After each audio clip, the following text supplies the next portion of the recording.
रात का अंधेरा और गहरा हो चला था। जयपुर की पुरानी पहाड़ियों पर ठंडी हवा अब सरसराने से ज्यादा जैसे फुसफुसाती हुई बह रही थी। किसी अनजान राज को छिपाते हुए एक जीप चुपचाप उस प्राचीन किले की ओर सरक रही थी, जहां सदियों पुरानी दीवारें अब भी खड़ी थीं, लेकिन उनकी दरारों में अंधेरा जैसे जीवित था। किले के फाटक पर लगा बोर्ड धुंधला पड़ता था। अंबर किला 1592। फाटक के नीचे की मिट्टी में बारिश की बूंदें गिर रही थीं, हर बूंद जैसे कोई चेतावनी दे रही हो। जीप रुकी, उतरकर बाहर आई डीएसपी रिया सिंह। 20 के अंत में तेज नजरें, लेकिन आज उन नजरों में एक अजीब सा डर छिपा था, जैसे कोई पुराना सपना हकीकत बनने वाला हो। कांस्टेबल विक्रम कांपती आवाज में, मैम, लोकल लोग शपथ लेकर कहते हैं कि इस किले में रात को जो घुसा वो कभी बाहर नहीं निकला। क्या हमें सच में अंदर जाना है? रिया शांत लेकिन थोड़ी हिचकिचाहट के साथ, और लोकल लोग ये भी कहते हैं कि झूठ की उम्र लंबी नहीं होती, लेकिन आज रात शायद हम पता लगाएंगे कि सच कितना खतरनाक है। चलो अंदर। फाटक खुला, एक चरमराहट के साथ जैसे कोई चीख दबाकर निकली हो। दोनों अंदर दाखिल हुए। जैसे ही पैर रखे, हवा की सर्द लहर ने रिया की रूह को छुआ,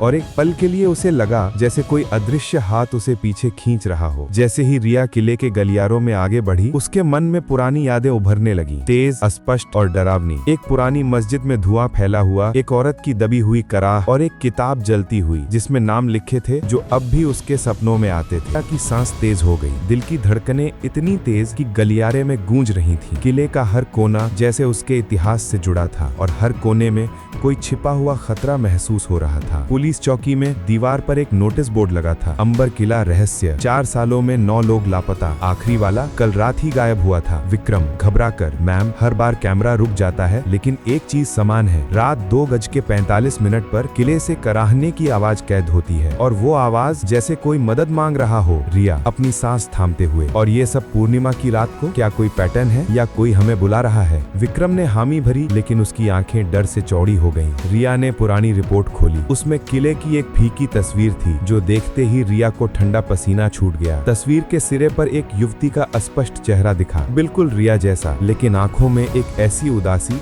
जो मरने के बाद भी बाकी रह जाती है। रिया अपने आप से, ये कौन लगती है? क्यों लगता है जैसे मैं इसे जानती हूँ? रात के 2 बज चुके थे, घड़ी की सुई जैसे धीमी पड़ गई थी। किले के अंधेरे रास्तों में हवा और बारिश की धुन बज रही थी, लेकिन बीच बीच में कोई और आवाज मिल रही थी, जैसे कोई फुसफुसा रहा हो। विक्रम कांपते हुए, मैम, ऊपर से किसी के कदमों की आहट आ रही है, धीमी लेकिन करीब आ रही है। दोनों सीढ़ियां चढ़े, हर सीढ़ी पर चरमराहट जैसे चेतावनी दे रही हो। ऊपरी हॉल आधा खुला था, अंदर लालटेन जल रही थी, पर कोई नहीं था। हवा में एक अजीब सी गंध, जैसे सड़ी हुई किताबों की। फर्श पर रेत में लिखा था, वो आएगी। रिया, दिल की धड़कन तेज होकर, कौन आएगी और क्यों लगता है ये मेरे लिए लिखा है? अचानक दरवाजा बंद हो गया। एक जोरदार धक्के के साथ हवा का झोंका आया और लालटेन बुझ गई। अंधेरा इतना घना कि सांस लेना मुश्किल।